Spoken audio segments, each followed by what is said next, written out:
The Little Mermaid, the original story, by Hans Christian Andersen. Far out in the ocean, the water is as blue as the petals of the loveliest cornflower, and as clear as the purest glass. But it is very deep too.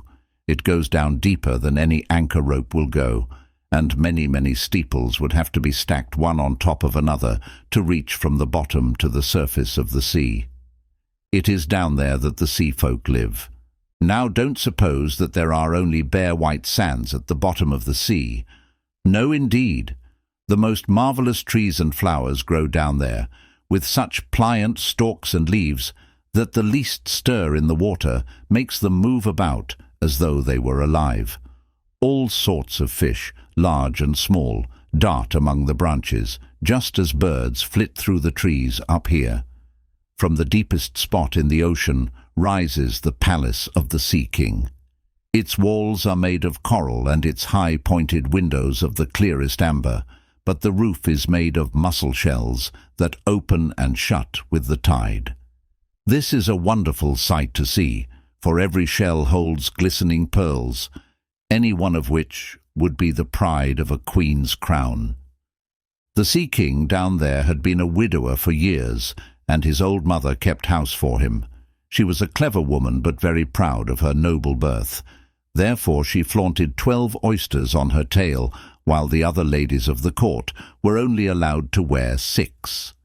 Except for this, she was an altogether praiseworthy person, particularly so because she was extremely fond of her granddaughters, the little sea princesses.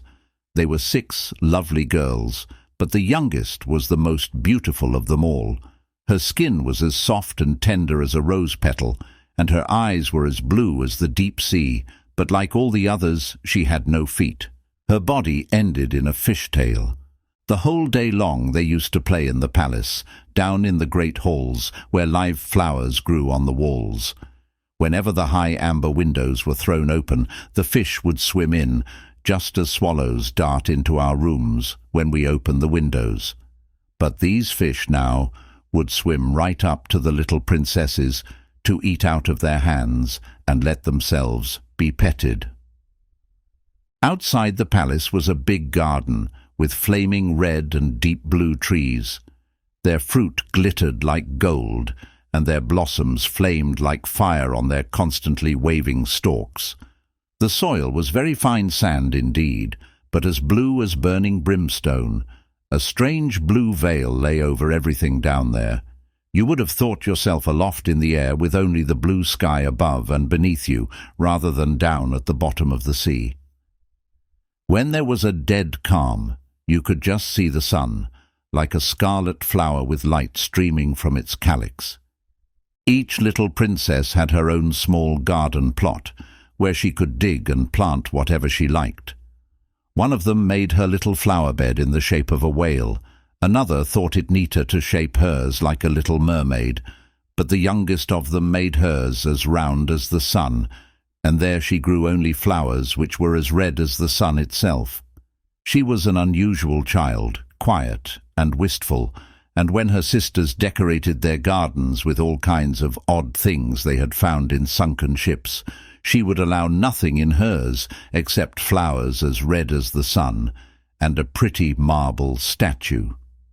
This figure of a handsome boy, carved in pure white marble, had sunk down to the bottom of the sea from some ship that was wrecked. Beside the statue she planted a rose-coloured weeping willow tree, which thrived so well that its graceful branches shaded the statue and hung down to the blue sand, where their shadows took on a violet tint and swayed as the branches swayed. It looked as if the roots and the tips of the branches were kissing each other in play. Nothing gave the youngest princess such pleasure as to hear about the world of human beings up above them. Her old grandmother had to tell her all she knew about ships and cities, and of people and animals. What seemed nicest of all to her was that up on land the flowers were fragrant, for those at the bottom of the sea had no scent, and she thought it was nice that the woods were green, and that the fish you saw among their branches could sing so loud and sweet that it was delightful to hear them. Her grandmother had to call the little birds fish, or the princess would not have known what she was talking about, for she had never seen a bird. "When you get to be 15, her grandmother said, you will be allowed to rise up out of the ocean and sit on the rocks in the moonlight to watch the great ships sailing by. You will see woods and towns too." Next year one of her sisters would be 15, but the others, well, since each was a whole year older than the next, the youngest still had 5 long years to wait until she could rise up from the water and see what our world was like. But each sister promised to tell the others about all that she saw and what she found most marvelous on her first day. Their grandmother had not told them half enough, and there were so many things that they longed to know about. The most eager of them all was the youngest, the very one who was so quiet and wistful. Many a night she stood by her open window and looked up through the dark blue water where the fish waved their fins and tails. She could just see the moon and stars. To be sure, their light was quite dim, but looked at through the water they seemed much bigger than they appear to us. Whenever a cloud-like shadow swept across them, she knew that it was either a whale swimming overhead or a ship with many human beings aboard it. Little did they dream that a pretty young mermaid was down below, stretching her white arms up toward the keel of their ship. The eldest princess had her 15th birthday, so now she received permission to rise up out of the water. When she got back, she had 100 things to tell her sisters about, but the most marvelous thing of all, she said, was to lie on a sandbar in the moonlight when the sea was calm, and to gaze at the large city on the shore, where the lights twinkled like hundreds of stars, to listen to music, to hear the chatter and clamour of carriages and people, to see so many church towers and spires, and to hear the ringing bells. Because she could not enter the city, that was just what she most dearly longed to do. Oh, how intently the youngest sister listened! After this, whenever she stood at her open window at night and looked up through the dark blue waters, she thought of that great city with all of its clatter and clamour, and even fancied that in these depths she could hear the church bells ring.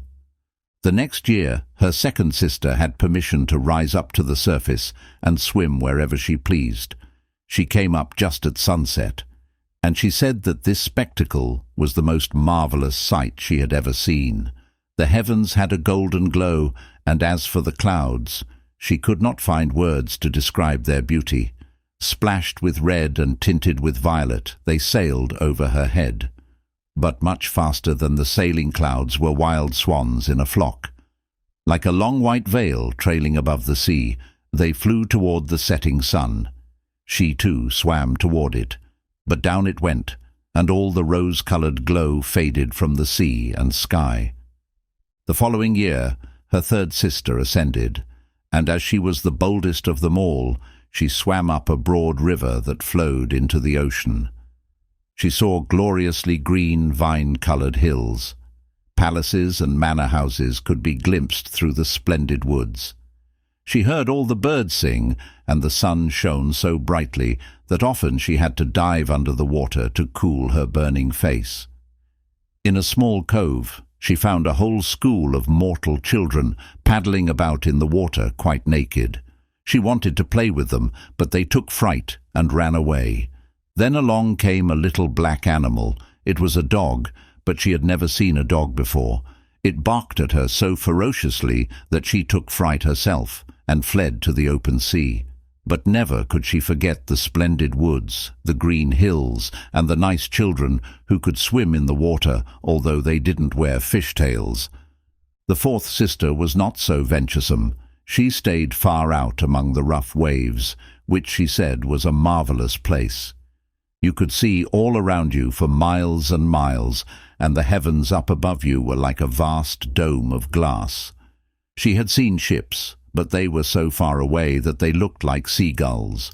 Playful dolphins had turned somersaults, and monstrous whales had spouted water through their nostrils, so that it looked as if hundreds of fountains were playing all around them. Now the fifth sister had her turn. Her birthday came in the winter-time, so she saw things that none of the others had seen. The sea was a deep green color, and enormous icebergs drifted about. Each one glistened like a pearl, she said, but they were more lofty than any church steeple built by man. They assumed the most fantastic shapes and sparkled like diamonds. She had seated herself on the largest one, and all the ships that came sailing by sped away as soon as the frightened sailors saw her there with her long hair blowing in the wind. In the late evening clouds filled the sky. Thunder cracked and lightning darted across the heavens. Black waves lifted those great bergs of ice on high, where they flashed when the lightning struck. On all the ships the sails were reefed, and there was fear and trembling. But quietly she sat there, upon her drifting iceberg, and watched the blue forked lightning strike the sea. Each of the sisters took delight in the lovely new sights when she first rose up to the surface of the sea. But when they became grown-up girls who were allowed to go wherever they liked, they became indifferent to it. They would become homesick, and in a month they said that there was no place like the bottom of the sea, where they felt so completely at home. On many an evening the older sisters would rise to the surface, arm in arm, all 5 in a row. They had beautiful voices, more charming than those of any mortal beings. When a storm was brewing and they anticipated a shipwreck, they would swim before the ship and sing most seductively of how beautiful it was at the bottom of the ocean, trying to overcome the prejudice that the sailors had against coming down to them. But people could not understand their song, and mistook it for the voice of the storm. Nor was it for them to see the glories of the deep. When their ship went down, they were drowned, and it was as dead men that they reached the Sea King's palace. On the evenings when the mermaids rose through the water like this, arm in arm, their youngest sister stayed behind all alone, looking after them and wanting to weep. But a mermaid has no tears, and therefore she suffers so much more. "Oh, how I do wish I were 15, she said. "I know I shall love that world up there and all the people who live in it." And at last she too came to be 15. "Now I'll have you off my hands," said her grandmother, the old Queen Dowager. "Come, let me adorn you like your sisters." In the little maid's hair she put a wreath of white lilies, each petal of which was formed from half of a pearl, and the old queen let 8 big oysters fasten themselves to the princess's tail as a sign of her high rank. "But that hurts," said the little mermaid. "You must put up with a good deal to keep up appearances," her grandmother told her. Oh, how gladly she would have shaken off all these decorations and laid aside the cumbersome wreath. The red flowers in her garden were much more becoming to her, but she didn't dare to make any changes. "Goodbye," she said, and up she went through the waiter, as light and as sparkling as a bubbly.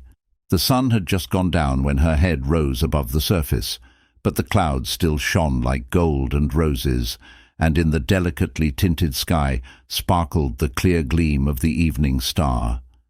The air was mild and fresh, and the sea unruffled. A great 3-master lay in view, with only one of all its sails set, for there was not even the whisper of a breeze, and the sailors idled about in the rigging and on the yards. There was music and singing on the ship, and as night came on they lighted hundreds of such brightly coloured lanterns that one might have thought the flags of all nations were swinging in the air. The little mermaid swam right up to the window of the main cabin, and each time she rose with the swell she could peep in through the clear glass panes at the crowd of brilliantly dressed people within. The handsomest of them all was a young prince with big dark eyes. He could not be more than 16 years old. It was his birthday, and that was the reason for all the celebration. Up on deck the sailors were dancing, and when the prince appeared among them 100 or more rockets flew through the air, making it as bright as day. These startled the little mermaid so badly that she ducked under the water, but she soon peeped up again, and then it seemed as if all the stars in the sky were falling around her. Never had she seen such fireworks. Great suns spun around, splendid firefish floated through the blue air, and all these things were mirrored in the crystal-clear sea. It was so brilliantly bright that you could see every little rope of the ship, and the people could be seen distinctly. Oh, how handsome the young prince was! He laughed and he smiled and shook people by the hand, while the music rang out in the perfect evening. It got very late, but the little mermaid could not take her eyes off the ship and the handsome prince. The brightly coloured lanterns were put out, no more rockets flew through the air, and no more cannon boomed. But there was a mutter and rumble deep down in the sea, and the swell kept bouncing her up so high that she could look into the cabin. Now the ship began to sail. Canvas after canvas was spread in the wind, the waves rose high, great clouds gathered, and lightning flashed in the distance. Ah, they were in for a terrible storm, and the mariners made haste to reef the sails. The tall ship pitched and rolled as it sped through the angry sea. The waves rose up like towering black mountains, as if they would break over the masthead, but the swan-like ship plunged into the valleys between such waves and emerged to ride their lofty heights. To the little mermaid this seemed good sport, but to the sailors it was nothing of the sort. The ship creaked and laboured, thick timbers gave way under the heavy blows, waves broke over the ship, the mainmast snapped in two like a reed, the ship listed over on its side, and water burst into the hold. Now the little mermaid saw that people were in peril, and that she herself must take care to avoid the beams and wreckage tossed about by the sea. One moment it would be black as pitch, and she couldn't see a thing. Next moment the lightning would flash so brightly that she could distinguish every soul on board. Everyone was looking out for himself as best he could. She watched closely for the young prince, and when the ship split in two, she saw him sink down in the sea. At first she was overjoyed that he would be with her, but then she recalled that human people could not live under the water, and he could only visit her father's palace as a dead man. No, he should not die. So she swam in among all the floating planks and beams, completely forgetting that they might crush her. She dived through the waves and rode their crests, until at length she reached the young prince, who was no longer able to swim in that raging sea. His arms and legs were exhausted, his beautiful eyes were closing, and he would have died if the little mermaid had not come to help him. She held his head above water, and let the waves take them wherever the waves went. At daybreak, when the storm was over, not a trace of the ship was in view. The sun rose out of the waters, red and bright, and its beams seemed to bring the glow of life back to the cheeks of the prince, but his eyes remained closed. The mermaid kissed his high and shapely forehead. As she stroked his wet hair in place, it seemed to her that he looked like that marble statue in her little garden. She kissed him again and hoped that he would live. She saw dry land rise before her in high blue mountains, topped with snow as glistening white as if a flock of swans were resting there. Down by the shore were splendid green woods, and in the foreground stood a church, or perhaps a convent. She didn't know which, but anyway, it was a building. Orange and lemon trees grew in its garden, and tall palm trees grew beside the gateway. Here the sea formed a little harbour, quite calm and very deep. Fine white sand had been washed up below the cliffs. She swam there with the handsome prince, and stretched him out on the sand, taking special care to pillow his head up high in the warm sunlight. The bells began to ring in the great white building, and a number of young girls came out into the garden. The little mermaid swam away behind some tall rocks that stuck out of the water. She covered her hair and her shoulders with foam so that no one could see her tiny face, and then she watched to see who would find the poor prince. In a little while one of the young girls came upon him. She seemed frightened, but only for a minute. Then she called more people. The mermaid watched the prince regain consciousness and smile at everyone around him. But he did not smile at her, for he did not even know that she had saved him. She felt very unhappy, and when they led him away to the big building, she dived sadly down into the water and returned to her father's palace. She had always been quiet and wistful, and now she became much more so. Her sisters asked her what she had seen on her first visit up to the surface, but she would not tell them a thing. Many evenings and many mornings she revisited the spot where she had left the prince. She saw the fruit in the garden ripened and harvested, and she saw the snow on the high mountain melted away, but she did not see the prince, so each time she came home sadder than she had left. It was her one consolation to sit in her little garden and throw her arms about the beautiful marble statue that looked so much like the prince. But she took no care of her flowers now. They overgrew the paths until the place was a wilderness, and their long stalks and leaves became so entangled in the branches of the tree that it cast a gloomy shade. Finally, she couldn't bear it any longer. She told her secret to one of her sisters. Immediately, all the other sisters heard about it. No one else knew, except a few more mermaids who told no one, except their most intimate friends. One of these friends knew who the prince was. She, too, had seen the birthday celebration on the ship. She knew where he came from and where his kingdom was. "Come, little sister," said the other princesses. Arm in arm they rose from the water in a long row, right in front of where they knew the prince's palace stood. It was built of pale, glistening golden stone with great marble staircases, one of which led down to the sea. Magnificent gilt domes rose above the roof, and between the pillars all around the building were marble statues that looked most lifelike. Through the clear glass of the lofty windows one could see into the splendid halls, with their costly silk hangings and tapestries, and walls covered with paintings that were delightful to behold. In the center of the main hall, a large fountain played its columns of spray up to the glass-domed roof, through which the sun shone down on the water and upon the lovely plants that grew in the big basin. Now that she knew where he lived, many an evening and many a night she spent there in the sea.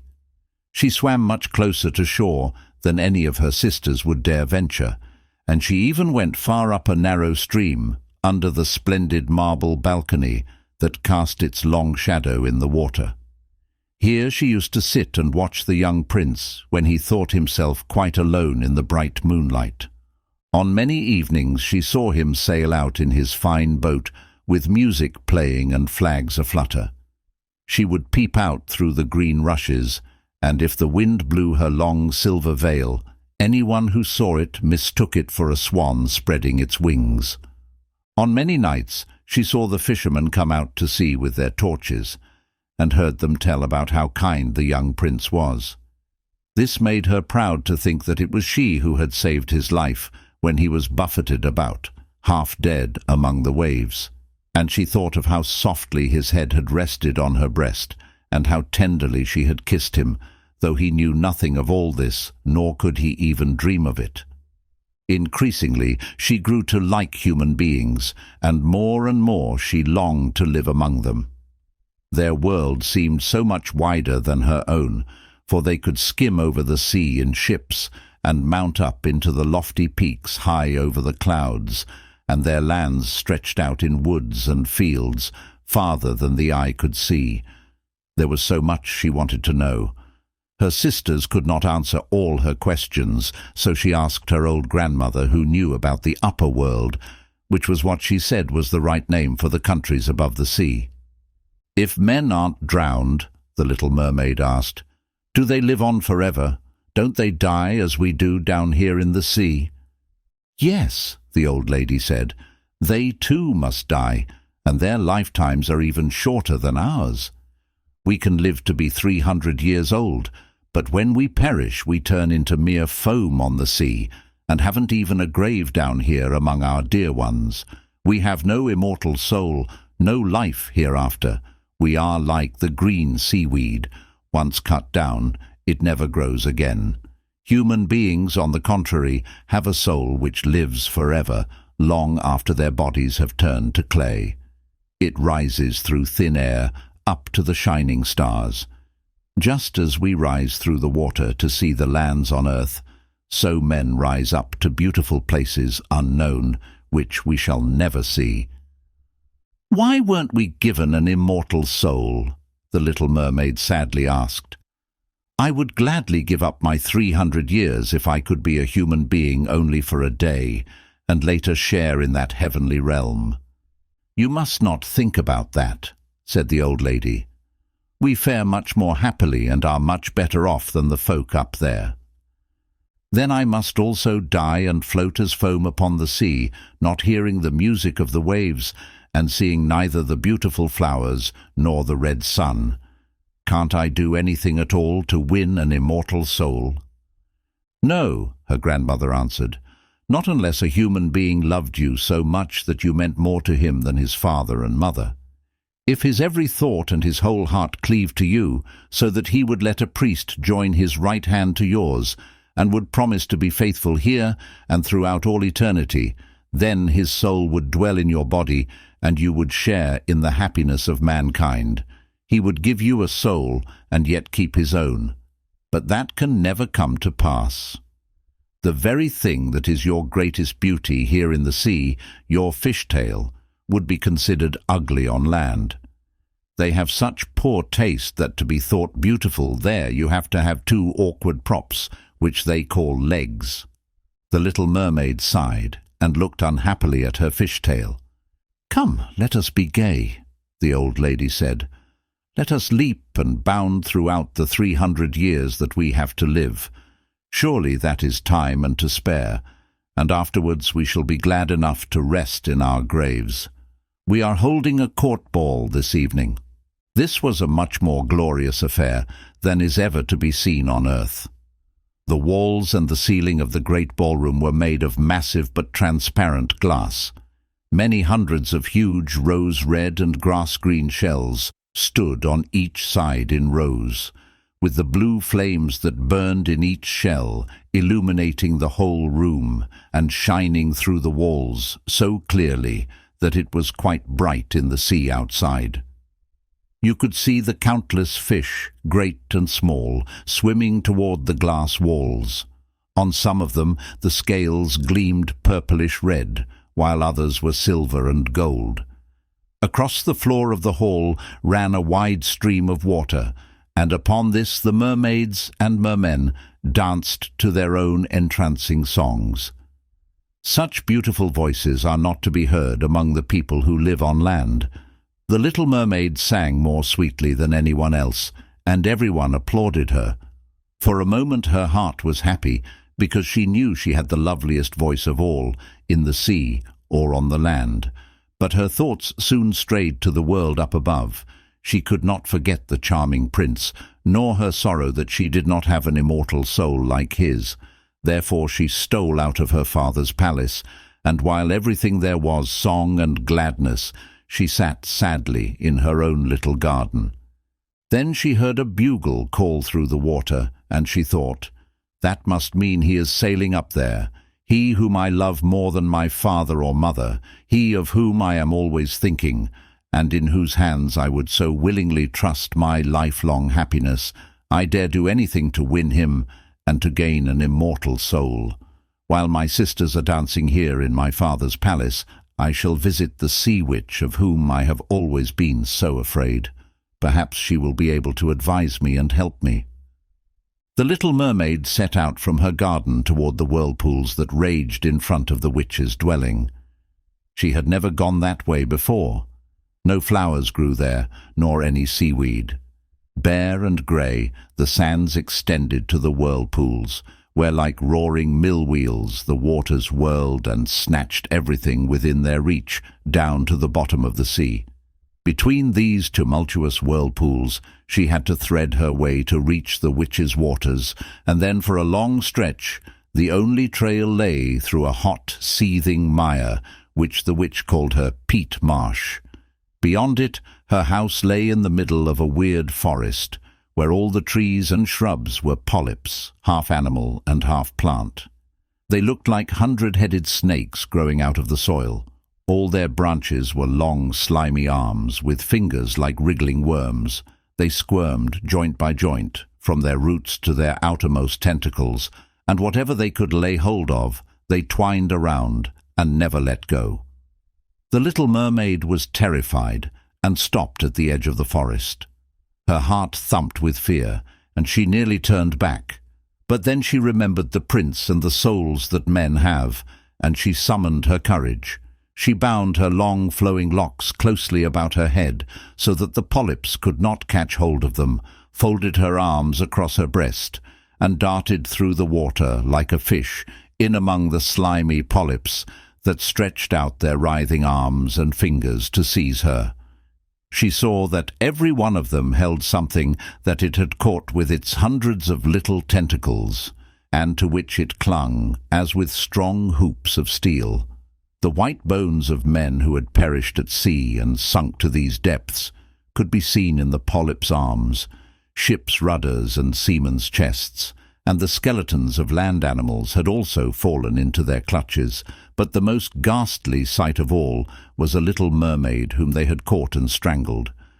She reached a large, muddy clearing in the forest, where big fat water snakes slithered about, showing their foul yellowish bellies.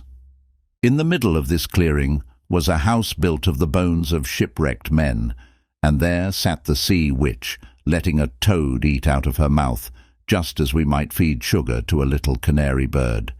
She called the ugly fat water snakes her little chickabiddies, and let them crawl and sprawl about on her spongy bosom. "I know exactly what you want," said the sea witch. "It is very foolish of you, but just the same you shall have your way, for it will bring you to grief, my proud princess. You want to get rid of your fish-tail and have two props instead, so that you can walk about like a human creature, and have the young prince fall in love with you, and win him and an immortal soul besides." At this, the witch gave such a loud cackling laugh that the toad and the snakes were shaken to the ground, where they lay writhing. "You are just in time," said the witch. "After the sun comes up tomorrow, a whole year would have to go by before I could be of any help to you. I shall compound you a draught, and before sunrise you must swim to the shore with it, seat yourself on dry land, and drink the draught down. Then your tail will divide and shrink until it becomes what the people on earth call a pair of shapely legs. But it will hurt. It will feel as if a sharp sword slashed through you. Everyone who sees you will say that you are the most graceful human being they have ever laid eyes on, for you will keep your gliding movement, and no dancer will be able to tread as lightly as you. But every step you take will feel as if you were treading upon knife blades so sharp that blood must flow. I am willing to help you, but are you willing to suffer all this?" "Yes," the little mermaid said in a trembling voice, as she thought of the prince and of gaining a human soul. "Remember," said the witch, "once you have taken a human form, you can never be a mermaid again. You can never come back through the waters to your sisters or to your father's palace. And if you do not win the love of the prince so completely that for your sake he forgets his father and mother, cleaves to you with his every thought and his whole heart, and lets the priest join your hands in marriage, then you will win no immortal soul. If he marries someone else, your heart will break on the very next morning, and you will become foam of the sea." "I shall take that risk," said the little mermaid, but she turned as pale as death. "Also, you will have to pay me," said the witch, "and it is no trifling price that I'm asking. You have the sweetest voice of anyone down here at the bottom of the sea, and while I don't doubt that you would like to captivate the prince with it, you must give this voice to me. I will take the very best thing that you have, in return for my sovereign draught. I must pour my own blood in it, to make the drink as sharp as a two-edged sword." "But if you take my voice," said the little mermaid, "what will be left to me?" "Your lovely form," the witch told her, "your gliding movements and your eloquent eyes. With these you can easily enchant a human heart. Well, have you lost your courage? Stick out your little tongue and I shall cut it off. I'll have my price, and you shall have the potent draught." "Go ahead," said the little mermaid. The witch hung her cauldron over the flames to brew the draught. "Cleanliness is a good thing," she said, as she tied her snakes in a knot and scoured out the pot with them. Then she pricked herself in the chest and let her black blood splash into the cauldron. Steam swirled up from it in such ghastly shapes that anyone would have been terrified by them. The witch constantly threw new ingredients into the cauldron, and it started to boil with a sound like that of a crocodile shedding tears. When the draught was ready at last, it looked as clear as the purest water. "There's your draught," said the witch, and she cut off the tongue of the little mermaid, who now was dumb and could neither sing nor talk. "If the polyps should pounce on you when you walk back through my wood," the witch said, "just spill a drop of this brew upon them, and their tentacles will break in 1,000 pieces." But there was no need of that, for the polyps curled up in terror as soon as they saw the bright draught.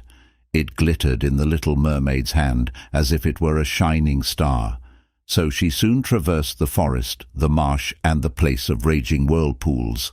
She could see her father's palace.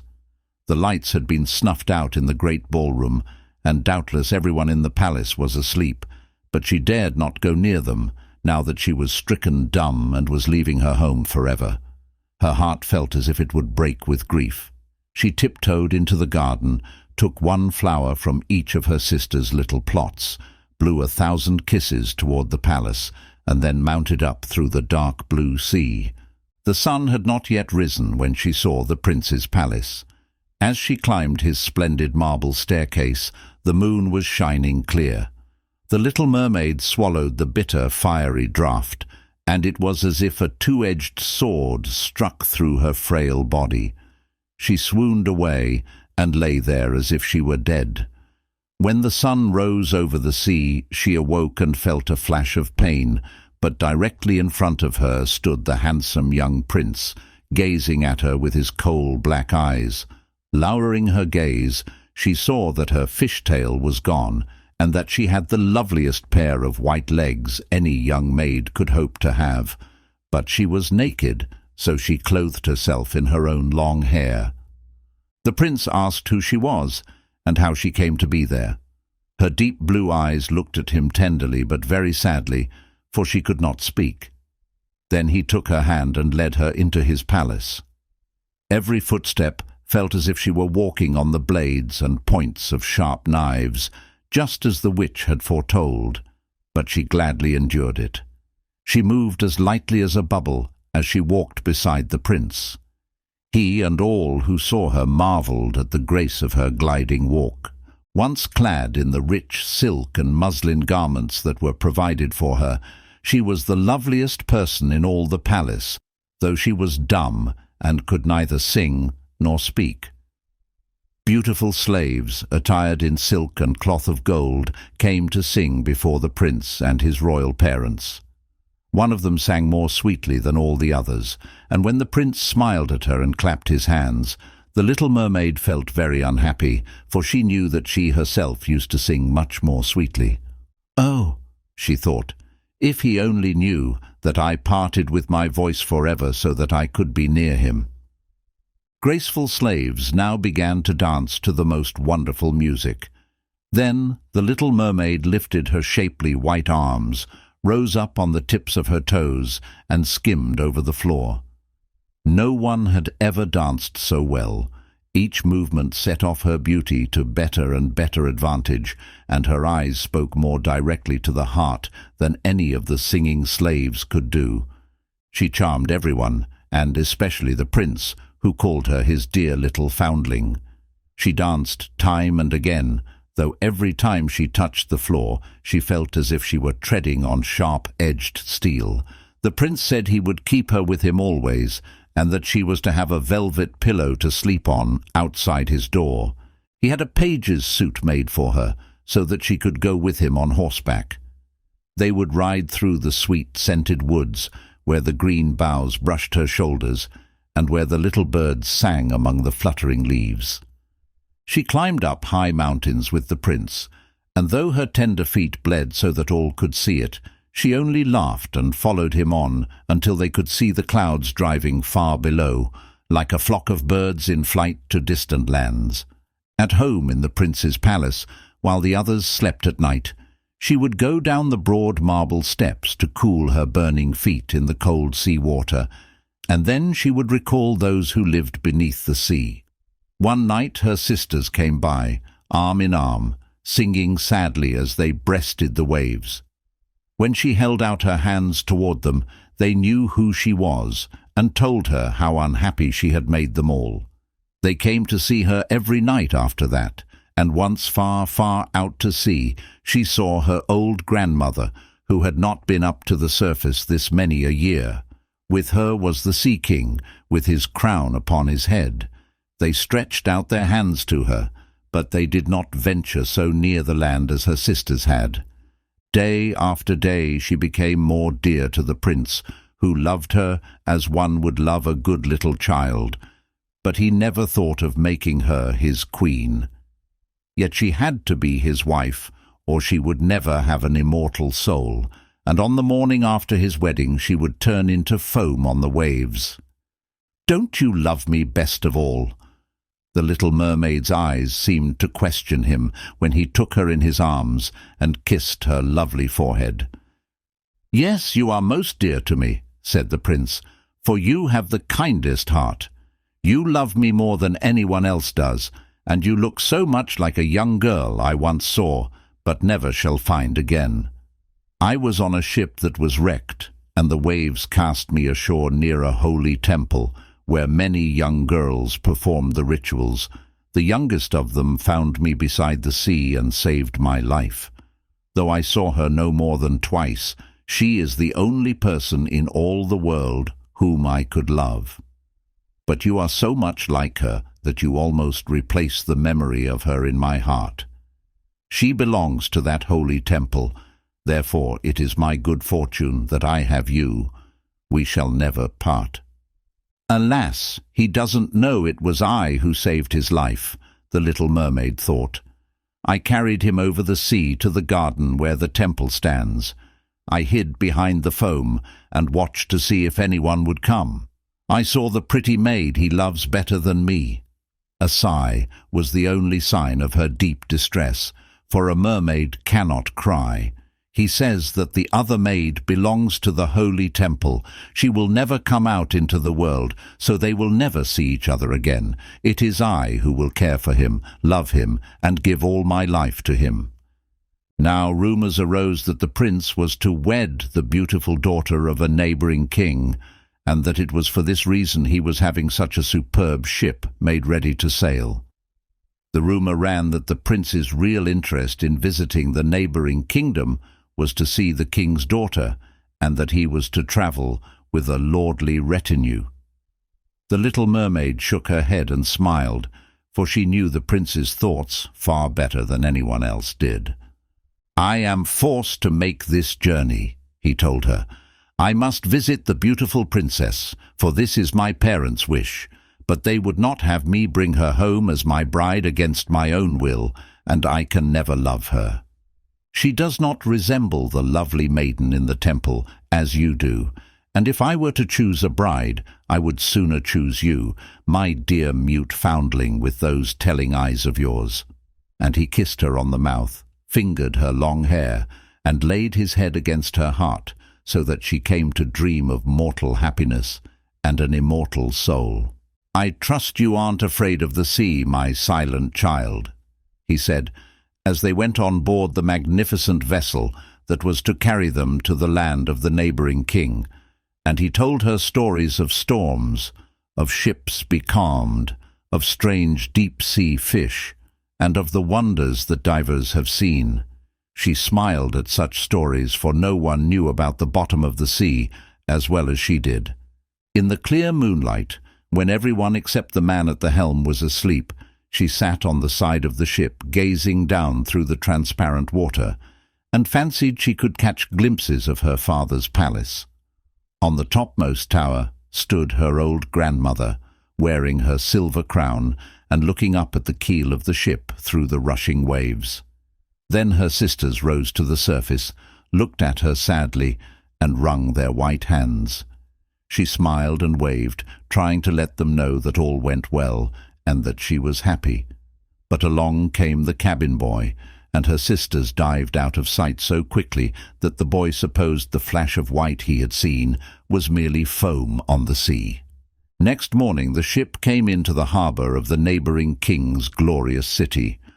All the church bells chimed, and trumpets were sounded from all the high towers, while the soldiers lined up with flying banners and glittering bayonets. Every day had a new festivity, as one ball or levee followed another, but the princess was still to appear. They said she was being brought up in some faraway sacred temple, where she was learning every royal virtue, but she came at last. The Little Mermaid was curious to see how beautiful this princess was, and she had to grant that a more exquisite figure she had never seen. The princess's skin was clear and fair, and behind the long dark lashes her deep blue eyes were smiling and devoted. "It was you!" the prince cried. "You are the one who saved me when I lay like a dead man beside the sea." He clasped the blushing bride of his choice in his arms. "Oh, I am happier than a man should be," he told his little mermaid. "My fondest dream, that which I never dared to hope, has come true. You will share in my great joy, for you love me more than anyone does." The little mermaid kissed his hand and felt that her heart was beginning to break. For the morning after his wedding day would see her dead and turned to watery foam. All the church bells rang out, and heralds rode through the streets to announce the wedding. Upon every altar, sweet-scented oils were burned in costly silver lamps. The priests swung their censers, the bride and the bridegroom joined their hands, and the bishop blessed their marriage. The little mermaid, clothed in silk and cloth of gold, held the bride's train, but she was deaf to the wedding march and blind to the holy ritual.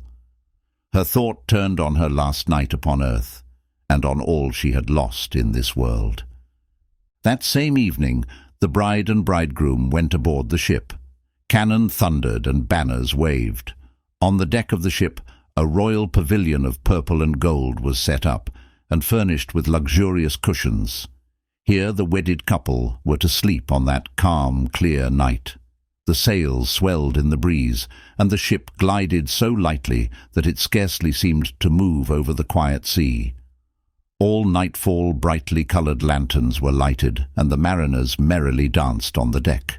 The little mermaid could not forget that first time she rose from the depths of the sea and looked on at such pomp and happiness. Light as a swallow pursued by his enemies, she joined in the whirling dance. Everyone cheered her, for never had she danced so wonderfully. Her tender feet felt as if they were pierced by daggers, but she did not feel it. Her heart suffered far greater pain. She knew that this was the last evening that she ever would see him for whom she had forsaken her home and family, for whom she had sacrificed her lovely voice and suffered such constant torment, while he knew nothing of all these things. It was the last night that she would breathe the same air with him, or look upon deep waters or the star fields of the blue sky. A never-ending night, without thought and without dreams, awaited her who had no soul and could not get one. The merrymaking lasted long after midnight, yet she laughed and danced on despite the thought of death she carried in her heart. The prince kissed his beautiful bride, and she toyed with his coal-black hair. Hand in hand, they went to rest in the magnificent pavilion. A hush came over the ship. Only the helmsman remained on deck, as the little mermaid leaned her white arms on the bulwarks and looked to the east to see the first red hint of daybreak, for she knew that the first flash of the sun would strike her dead. Then she saw her sisters rise up among the waves. They were as pale as she, and there was no sign of their lovely long hair that the breezes used to blow. It had all been cut off. "We have given our hair to the witch," they said, "so that she would send you help and save you from death tonight. She gave us a knife. Here it is. See the sharp blade. Before the sun rises, you must strike it into the prince's heart, and when his warm blood bathes your feet, they will grow together and become a fish-tail. Then you will be a mermaid again, able to come back to us in the sea and live out your 300 years before you die and turn into dead salt sea foam. Make haste. He or you must die before sunrise." Our old grandmother is so grief-stricken that her white hair is falling fast, just as ours did under the witch's scissors. "Kill the prince and come back to us. Hurry! Hurry! See that red glow in the heavens. In a few minutes the sun will rise, and you must die." So saying, they gave a strange deep sigh and sank beneath the waves. The little mermaid parted the purple curtains of the tent and saw the beautiful bride asleep with her head on the prince's breast. The mermaid bent down and kissed his shapely forehead. She looked at the sky, fast reddening for the break of day. She looked at the sharp knife and again turned her eyes toward the prince, who in his sleep murmured the name of his bride. His thoughts were all for her, and the knife blade trembled in the mermaid's hand. But then she flung it from her, far out over the waves. Where it fell, the waves were red, as if bubbles of blood seethed in the water. With eyes already glazing, she looked once more at the prince, hurled herself over the bulwarks into the sea, and felt her body dissolve in foam. The sun rose up from the waters. Its beams fell, warm and kindly, upon the chill sea foam, and the little mermaid did not feel the hand of death. In the bright sunlight overhead, she saw hundreds of fair, ethereal beings. They were so transparent that through them she could see the ship's white sails and the red clouds in the sky. Their voices were sheer music, but so spirit-like that no human ear could detect the sound, just as no eye on earth could see their forms. Without wings, they floated as light as the air itself. The little mermaid discovered that she was shaped like them, and that she was gradually rising up out of the foam. "Who are you, toward whom I rise?" she asked, and her voice sounded like those above her, so spiritual that no music on earth could match it. "We are the daughters of the air," they answered. "A mermaid has no immortal soul, and can never get one unless she wins the love of a human being. Her eternal life must depend upon a power outside herself. The daughters of the air do not have an immortal soul either, but they can earn one by their good deeds. We fly to the south, where the hot, poisonous air kills human beings unless we bring cool breezes. We carry the scent of flowers through the air, bringing freshness and healing balm wherever we go. When for 300 years we have tried to do all the good that we can, we are given an immortal soul and a share in mankind's eternal bliss. You, poor little mermaid, have tried with your whole heart to do this too. Your suffering and your loyalty have raised you up into the realm of airy spirits, and now, in the course of 300 years, you may earn by your good deeds a soul that will never die." The little mermaid lifted her clear, bright eyes toward God's sun, and for the first time her eyes were wet with tears. On board the ship all was astir and lively again. She saw the prince and his fair bride in search of her. Then they gazed sadly into the seething foam, as if they knew she had hurled herself into the waves. Unseen by them, she kissed the bride's forehead, smiled upon the prince, and rose up with the other daughters of the air to the rose-red clouds that sailed on high. This is the way that we shall rise to the kingdom of God after 300 years have passed. We may get there even sooner, one spirit whispered. Unseen, we fly into the homes of men, where there are children, and for every day on which we find a good child who pleases his parents and deserves their love. God shortens our days of trial. The child does not know when we float through his room, but when we smile at him in approval, 1 year is taken from our 300. But if we see a naughty, mischievous child, we must shed tears of sorrow, and each tear adds a day to the time of our trial.